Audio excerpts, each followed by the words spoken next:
Yan, welcome na naman po sa isang video ng Bentech. Meron tayong printer, no, Epson L360. Sa ganitong state ng error, nagbi-blink yung power indicator, tapos sabay siyang nagbi-blink ng ink button. Ayan. Sabay siyang nagbi-blink ng ink indicator, no? Yan. Ito ma-apply mo rin to sa L3210, L3110, L3150, L350, basta yung merong scanner ma-apply mo to. Ganito yung ano nito, pag check muna kung sa printer talaga yung problema o sa ibang parts, no? Pagka magpiprint siya, no, magpiprint pa rin siya kahit ganito yung error niya, no. All blinking lights, pwede siyang general error or scanner error, no. Pwedeng sira yung flex, no, yung flex wire, no, papunta dito sa mainboard, no. Meron yung flex wire dyan, no. Ganyan din yung mga L3250, L3210, L3150, basta yung merong scanner, no, basta meron siyang scanner, ganyan. Tapos ito, i-check nyo kung magpiprint siya, no, kung magpiprint siya, possible na sa scanner yung problema. So test print tayo mga ka-printing, no. Test print tayo. Test print. Yan. So mga ka-printing,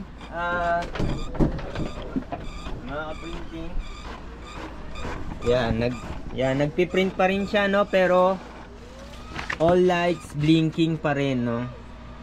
So walang problema sa printer. So nung na-check up ko to, open ko dito, yung flex wire niya lukot-lukot, no. So ito, try natin baklasin, no.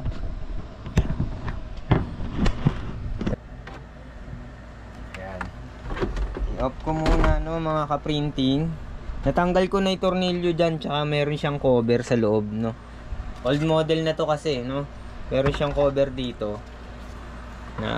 Naalis ko na yan. So naalis ko na rin yung tornilyo dito sa taas. May tornilyo yan sa taas, no, para maalis dito. Tapos may tornilyo din sa loob. Naalis ko na yan. So applicable din to sa ibang Epson printer na merong scanner. Kasi karaniwan ng Epson printer nasa may gilid yung flex wire. Ayan. So ito mga ka-printing, no. Ito yung sinasabi ko sa inyo, no. Itong flex wire. Yan, yung flex wire nya, ganito yung itsura, no. Yan, no. Tingin ko dito yung naging problema kasi parang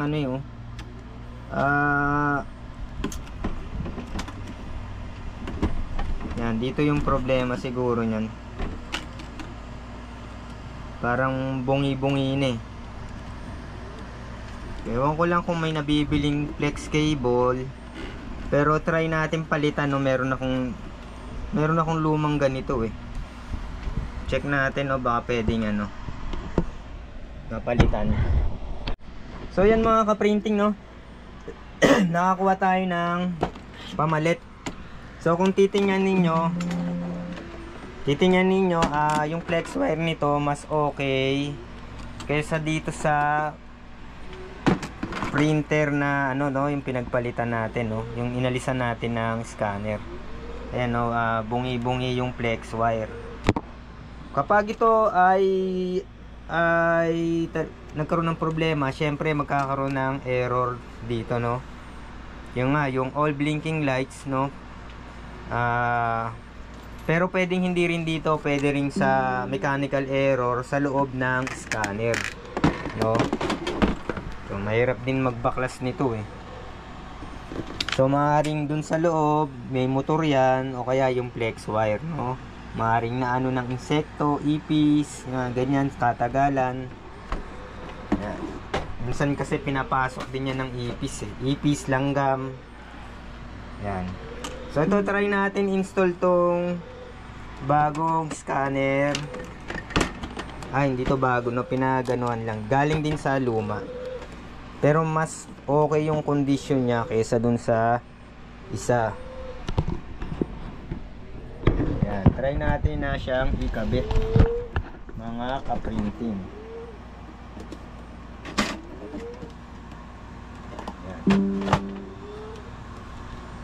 Yan.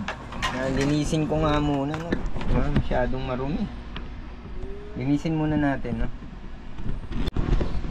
Ilinis ko muna, no, bago ko ilagay yung scanner, no, kahit pa paano, no, matanggal yung alikabok.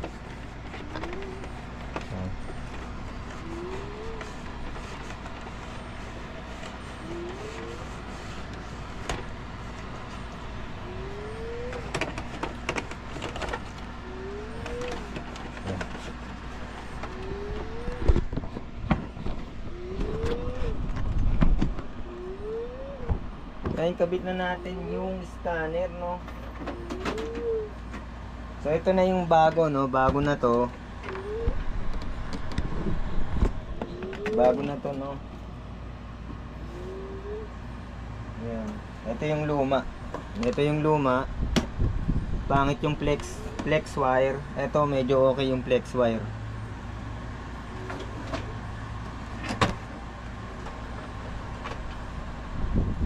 Yan.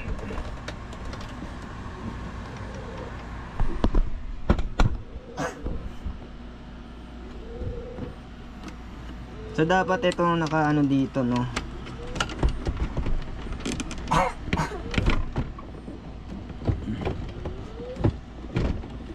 Ano magsakto. Hindi ata magmamatch.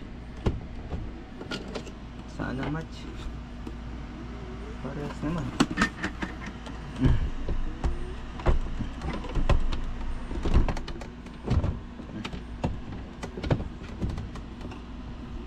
May bungi-bungi din, no? Sana ano.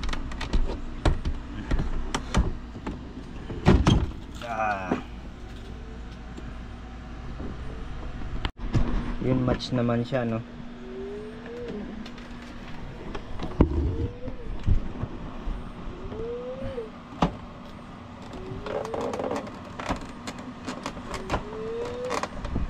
Ito lang mahirap dito yung paglagay nung ano, flex wire.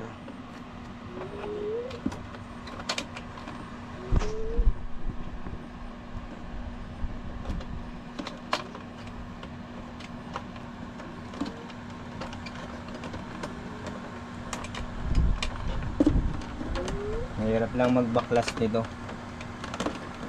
Mas madaling baklasin yung L3210.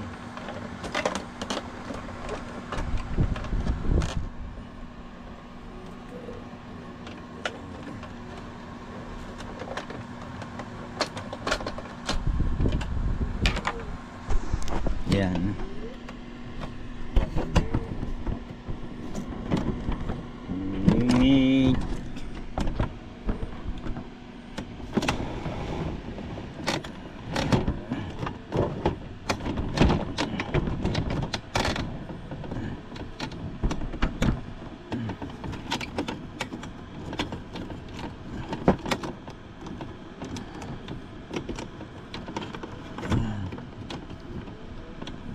Dapat magsakto yan, no. Pag nakabit na yan, isang tornilyo doon, tapos sa taas. Yan, naikabit ko na, no. Dinukot ko lang, medyo mahirap lang dukutin eh. Yan, dinukot ko lang siya dito, no, para ang mahirap niyan pag naalis yung kulay blue na yan, no, mahirap ikabit. Yan, tinusok ko lang dyan, no. Dapat nakaano yun doon kasi maiipit pagka hindi nakalusot yung flex cable dito, no. Yan. Yan. So itetest na natin, no. Hindi ko muna itutornilyo.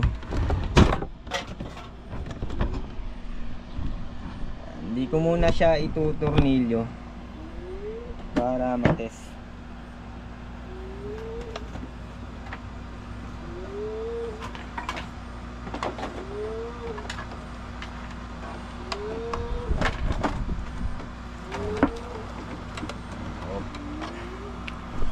Inopen na natin bago na yung kanyang scanner unit.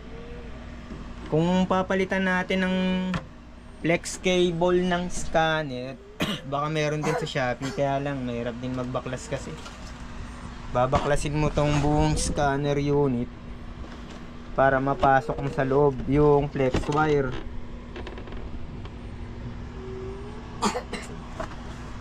So yan, wala nang error, no? Wala na siyang error. Napalitan na.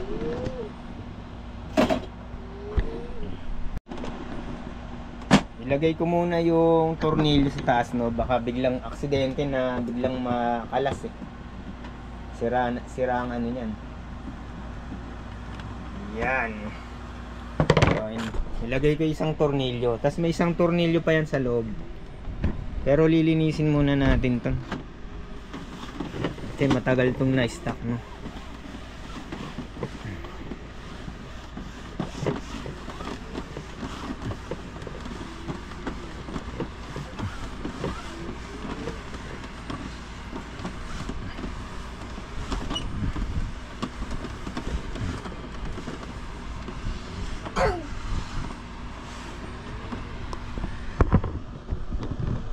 Try natin mag Xerox.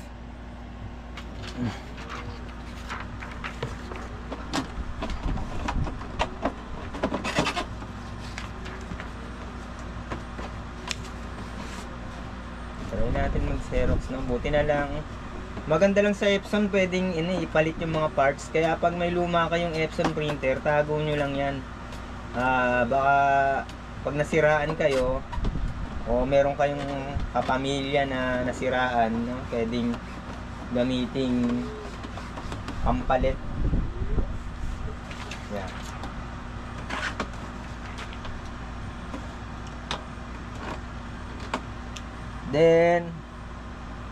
Then Xerox na tayo, no? Xerox tayo dito. Yan, kahit ano lang. Yan, Xerox natin to.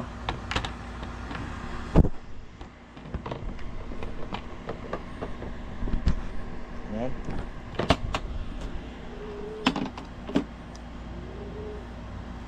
Colored.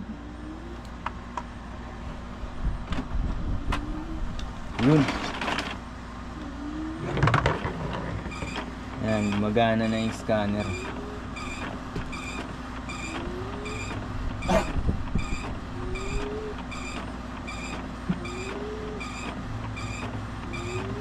Yan, gumagana na yung scanner.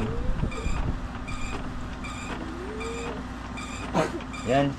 So, okay na yung ating printer, no? Yan.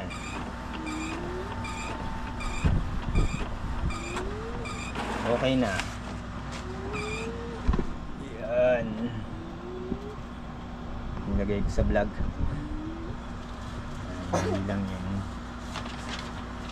Yan. So, okay na. Yan, gana na yung scanner. Yan, gana na yung scanner. Yan, nililinis ko na rin. Kapal na ng ganito po.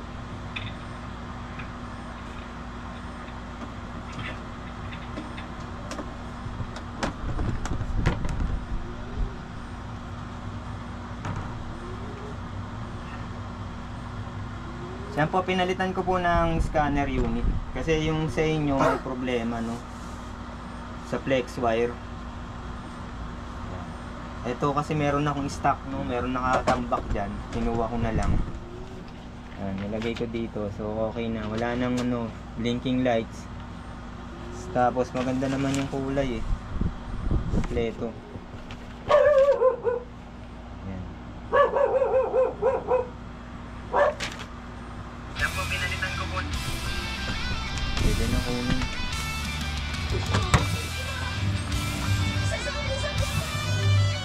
Anong araw ba ngayon? Pumasok ka na ba kahapon? Ngayon ka lang pumasok? Anong araw ba ngayon?